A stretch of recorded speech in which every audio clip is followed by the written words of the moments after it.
médicos, los regalos o las atenciones. Sin embargo, esto es un asunto muy complicado. Más adelante veremos cuál es el impacto que tienen este tipo de eventos sobre los hábitos de prescripción de los médicos, particularmente porque es muy difícil que cuando al médico el laboratorio lo invita a un congreso en las Islas Bahamas, el pago, ir con todo pago a esas islas al congreso, quede en un segundo plano frente al contenido científico de dicho evento. Entonces, ya veremos más adelante cuál es el impacto de este tipo de eventos sobre el uso racional de los medicamentos. Por último, con respecto a la distribución de muestras médicas, los criterios éticos establecen que la distribución no debe ser generalizada, debe hacerse solo a personas que tengan el conocimiento técnico necesario para hacer una utilización adecuada y casi que debe reducirse a actividades que no tengan que ver con la comercialización, lo cual es un poco, o con la promoción del medicamento, lo cual es un poco eh, ingenuo, dado que pues cada vez que se entregan muestras médicas esto también tiene un impacto sobre el uso que se le da a los medicamentos en los sistemas de salud. Eso también lo veremos un poco más adelante.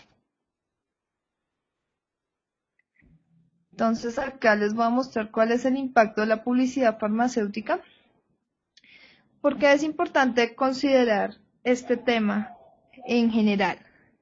Actualmente la industria farmacéutica es el principal proveedor de información y formación de los profesionales de la salud. ¿Qué quiere decir? La industria es como la herramienta que tienen los médicos en este momento para mantenerse actualizados, dado por las condiciones laborales que tienen en cada país, dado por sus ocupaciones, no tienen tiempo suficiente para ponerse a leer un artículo, analizarlo con calma y saber si la información que se le ha entregado es confiable o no.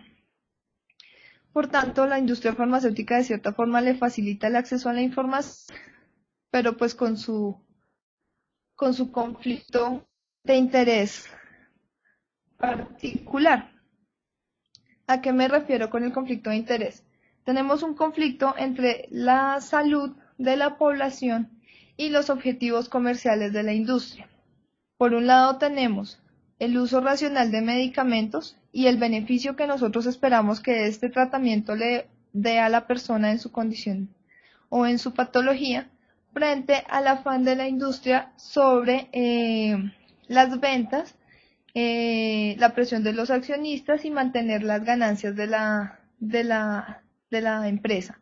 Entonces, pues esta es como la balanza a la que nos enfrentamos en la moción farmacéutica. Aquí cabe una reflexión que hemos trabajado mucho en IFARMA y es que si el medicamento es un bien social y no un bien comercial, no tiene ningún sentido tener publicidad de medicamentos, porque no es como un paquete de papas fritas o no es como un detergente en el que el usuario tiene la capacidad de decidir cuál de los dos es mejor para su situación.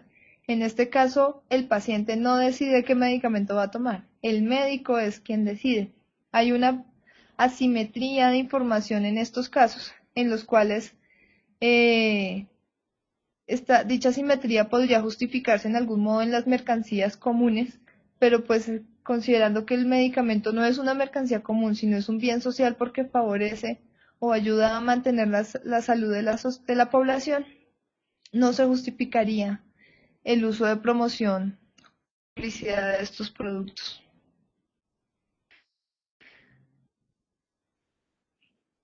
A los productos que más se les suele hacer promoción son aquellos de reciente ingreso al mercado, las nuevas moléculas o las innovaciones en medicamentos y fármacos. En Francia, en el año 2004, se hizo un análisis de cuáles eran los medicamentos que habían ingresado al mercado desde 1981 hasta 2004 al mercado, que han ingresado al mercado francés. ¿Qué se encontró? Que solo de más de 3.000 fármacos nuevos que han ingresado, solo en el 0.2% de los casos, ese ingreso había sido un real avance en la terapéutica que se encontraba disponible en ese momento. En el 2% había sido un avance real, o sea, el Bravo era un avance que superaba las expectativas. En el 2% era un avance real en la terapéutica, sí presentaba ventajas, muchas ventajas frente a lo que ya estaba disponible en el mercado. En el 7% de los casos se presentaba al menos una ventaja que podría considerarse que sí tenía algo mejor que lo que ya estaba en el mercado. En el 15% había una mínima ventaja de los nuevos fármacos frente a lo que ya se encontraba en el mercado o que posiblemente se podía considerar útil. Pero en este caso lo que quiero resaltar es que más de la mitad de los productos que ingresaron al mercado no traían nada nuevo en cuanto a avances terapéuticos. Es decir, estaban entrando medicamentos a un costo más alto que no representaban una ventaja terapéutica significativa. Casi que estábamos pagando o estaban los franceses pagando más un costo más alto por más de lo mismo que ya había en el mercado comercializado, lo que ya se estaba comercializando en el mercado. Otro dato a resaltar es que en el 3% de los casos el perfil beneficio-riesgo de los medicamentos que ingresaron al mercado no era aceptable. ¿Esto a qué se refiere?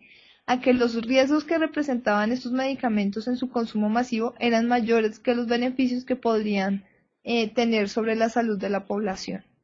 Entonces, este es el panorama que tenemos de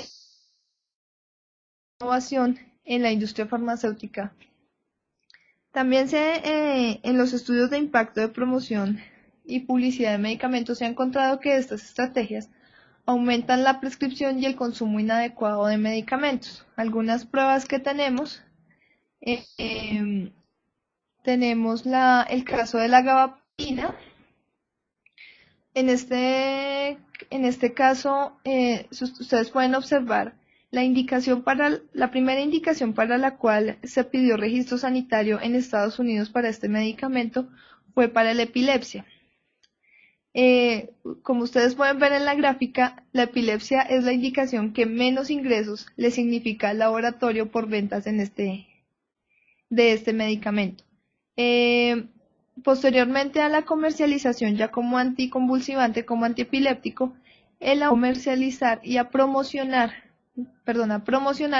indicaciones que no habían sido aprobadas por la FDA.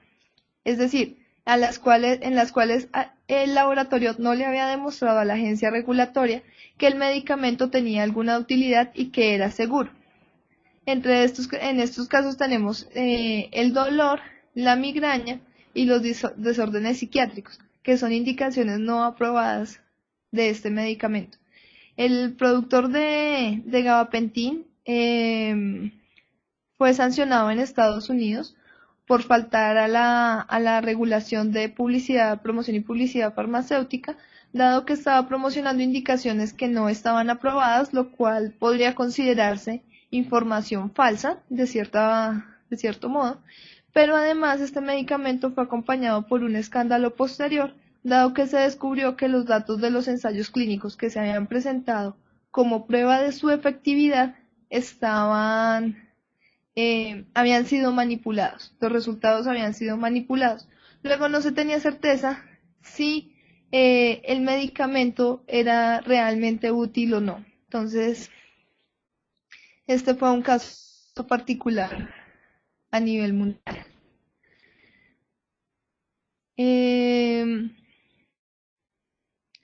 Tenemos también los efectos de la